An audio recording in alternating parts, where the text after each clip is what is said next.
ఇద్దరు మాట్లాడుకుంటే పుట్టినటువంటిదే లలితా సహస్రనామం. ఎంత అద్భుతము! శ్రీమాతా శ్రీ మహారాజ్ఞి శ్రీమత్ సింహాసనేశ్వరి చిదగ్నికుండ సంభూత దేవకార్య సముద్యత. అమ్మవారి మొదటి నామమే అద్భుతం. అసలు లలితా సహస్రనామాలకు భాష్యం చెప్పాలి అంటే ఎన్ని రోజులు కావాలి? చూడండి, మొదటి మాటలోని మొదటి శ్లోకంలోని ఎంత అద్భుతంగా చెప్పారో చూడండి. శ్రీమాత, ఆవిడ ఏమన్నారంటే శ్రీ. శ్రీ అంటే గౌరవ వాచకము. ఎవరైనా పెద్దలు మనం పిలిచేటప్పుడు శ్రీయుత గౌరవనీయులైనా అని పిలిచినట్టు మాతను శ్రీ అన్న శబ్దంతో పిలుస్తూ ఉన్నారు. ఆవిడెవరు? మాత అంటే తల్లి. ఎవరికి తల్లి?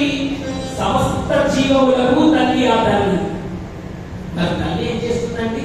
అందరినీ పాలిస్తుంది కదా, అందరినీ చల్లగా చూస్తుంది కాబట్టి ఆవిడ తల్లి. పరిపాలించే మగవాణ్ణైతే మహారాజు అంటారు.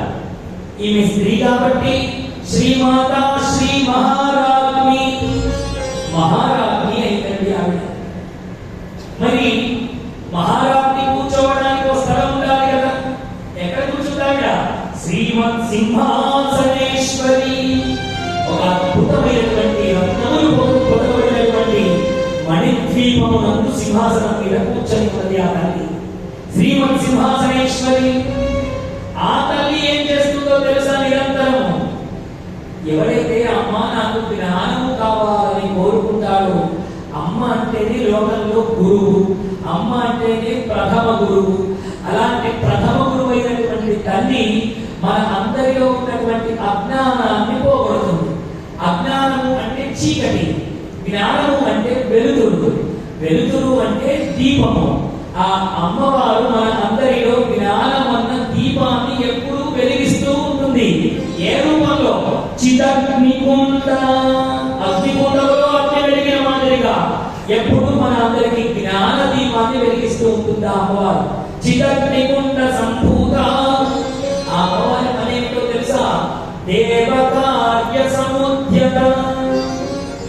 ఈ లోకంలో ఉన్నటువంటి మంచి వాళ్ళందరూ ఏ పనులైతే సంకల్పిస్తారో ఆ పనులన్నింటినీ అమ్మవారు చక్కదిద్దడమే ఆమె యొక్క పని అట.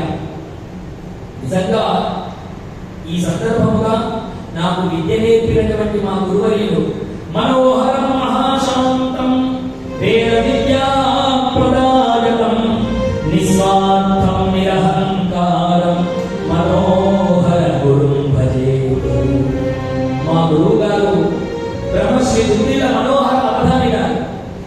ఆదిలాబాద్ జిల్లాలో ఈ కస్తూరం ఉండేది, ఇప్పుడు మంచిర్యాల జిల్లా కిందకి వెళ్ళింది. గత 68 సంవత్సరాలుగా పల్లెటూళ్ళలో ఒక వేద పాఠశాలను నడుపుతూ నాలాంటి పిపీలకవులను, చీమలాంటి శిష్యులను ఎంతమందినో తయారు చేశారు, కొన్ని లక్షల మందిని. ఈ లోకంలో వేద విద్య పరిహరించాలనేది అమ్మవారి సంకల్పం.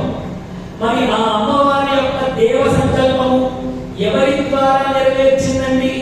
మా గురువు గారిని ఎన్నుకున్నది ఆ అమ్మవారు. ఆ అమ్మవారు చేసే పని ఇది దేవకార్య సముద్యత. ఆ అమ్మవారు ఏదైతే సంకల్పం చేస్తుందో ఎవరినో ఒకరిని ఇలా వేలు పెట్టి ఏర్పడుతుంది. ఇందూరు పట్టణంలో భాగవతం జరగాలి, అందుకనే అయ్యప్ప భక్త బృందాన్ని ఎన్నుకున్నది అమ్మవారు. ఎన్నుకొని ఇంతమందికి ఆ భగవంతుడి యొక్క అనుగ్రహం లభించాలని ఆ అమ్మవారు ఇక్కడ దేవకార్యము జరిగేటట్టుగా ఆమె ముందుండి, వీళ్ళకు ముందుండి నడిపిస్తూ ఉన్నది. అమ్మ శక్తి లేకపోతే ఇంత కార్యం జరుగుతుందా? ఎన్నటికీ జరగదు. అదే అమ్మతత్వము, అమ్మ యొక్క బలం. ఇలా అద్భుతమైనటువంటి లలితా సహస్రనామములను హయగ్రీవుడు, అగస్త్యుడు ఇద్దరు సంపాదనలు చేయడం వల్ల అద్భుతంగా పుట్టాయి. మీలో చాలా మంది అయ్యగారు